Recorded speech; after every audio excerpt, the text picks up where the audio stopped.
Oi, gente, hoje eu vou contar um pouco sobre como foi a minha gestação. Como eu descobri que eu tinha síndrome do ovário policístico,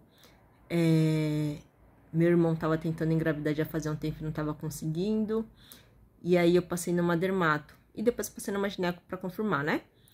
E eu queria fazer um tratamento de pele, porque eu tava com muita espinha, e aí a dermato falou assim que não teria problema mesmo se eu não usasse anticoncepcional, porque como eu tinha síndrome do ovário policístico, eu ia demorar muito tempo para engravidar, se eu conseguisse engravidar sem tratamento.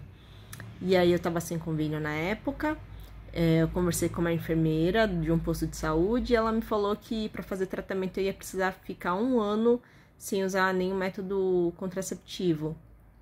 E daí eu, não é para agora que eu quero engravidar, mas eu sabia que em algum momento eu ia querer. Então eu falei com meu parceiro pra gente parar de usar camisinha.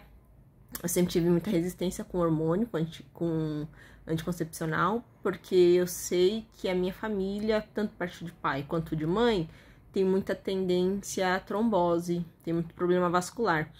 Então é algo que eu nunca cogitei usar mesmo. E aí paramos de usar camisinha. Em 6 meses mais ou menos, eu me descobri grávida.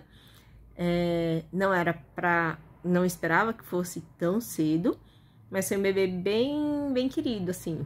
Foi uma gravidez bem feliz. Eu fiz o acompanhamento no posto de saúde, e logo de começo, no primeiro exame de sangue, deu uma glicemia alta. Tudo bem que um pouco antes do exame de sangue eu não tinha dado 6 horas de jejum direito, tinha comido uma caixa de bis na madrugada anterior. Enfim, o exame de sangue deu alterado, e aí eles já me mandaram para um centro de referência, que foi da Unifesp, foi o Centro de Diabetes do Hospital São Paulo, e eu fiz todo o acompanhamento entre o posto de saúde e com o pessoal do Hospital São Paulo. E foi uma experiência ótima, assim. A médica que me acompanhou no posto de saúde, ela saiu da Unifesp também, ela fez a residência lá, então ela estava muito alinhada com todos os processos do Centro de Diabetes da Unifesp. Como é um hospital escola, tinha suas partes ruins, que demorava a tarde inteira lá, eu tinha que chegar às 11 horas, e às vezes eu saía de lá umas 4, 5 horas da tarde. E muitas vezes esperando, nem sempre era só em consulta. Mas as consultas também demoravam bastante. Todo dia que era uma consulta, eu tinha que contar toda a história, toda vez de novo, porque não eram os mesmos médicos, às vezes eram residentes, às vezes eram pessoal do internato. Então, como era sempre gente nova, eu tinha que contar toda a história, mesmo que o professor, o responsável, fosse o mesmo, porque ele precisava que os alunos soubessem a história para atender bem, né? E a parte mais interessante foi que eu aprendi muita coisa ouvindo as explicações do professor.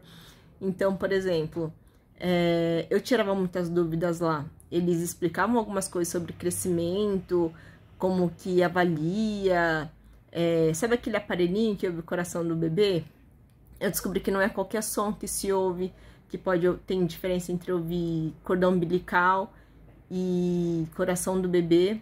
E aí eu já vi que tem gente que faz errado, porque uma vez eu fui atendida num outro lugar e não foi tão bacana. A pessoa ouviu o cordão umbilical e anotou como batimento cardíaco. E aí, quando aconteceu lá no Centro de Diabetes, lá na Unifesp, o professor avisou o aluno, né? Falou, olha, você tá ouvindo o cordão umbilical, não o batimento cardíaco. E aí já ensinou direitinho, viu posição, eles me explicavam tudo, assim, tudo que eu tinha dúvida, no meio da explicação para os alunos, eu ouvindo lá, já levantava a mão e perguntava também, porque eu queria entender tudo que estava acontecendo comigo e com o meu bebê. Foi muito interessante essa parte. Quem for indicado para um centro de referência na Unifesp, de verdade, do fundo do coração, vai e aproveita, assim. Não só pelo atendimento, porque eu acho que o pessoal lá, apesar de demorar, blá, blá, blá, blá, blá, blá, é um pessoal muito humanizado, muito preocupado. Eu passei bastante mal durante a gestação, eu perdi bastante peso, eles ficaram bem preocupados, eles levaram isso em consideração. Como estava no centro de diabetes, eu precisei usar insulina também, não que todo mundo use, mas eu precisei usar. E aí eles já me passaram com a nutricionista, e aí eu precisava equilibrar entre o que eu não podia comer por causa da diabetes, mas eu precisava ganhar peso também por causa do bebê. No final da gestação, eles me encaminharam para passar numa consulta zero com uma equipe de pediatria e passei com uma psicóloga também, porque eles falam dessa importância de saber como que tá a rede de apoio dos pais, como que tá para a mãe essa gestação, até para detectar o quanto antes um risco maior de depressão pós-parto, né? Então achei que foi bem interessante. Só queria compartilhar com vocês, porque vai que alguém fica na dúvida, né? De, será que eu faço esse acompanhamento? Será que vale a pena? Para mim, valeu bastante, assim.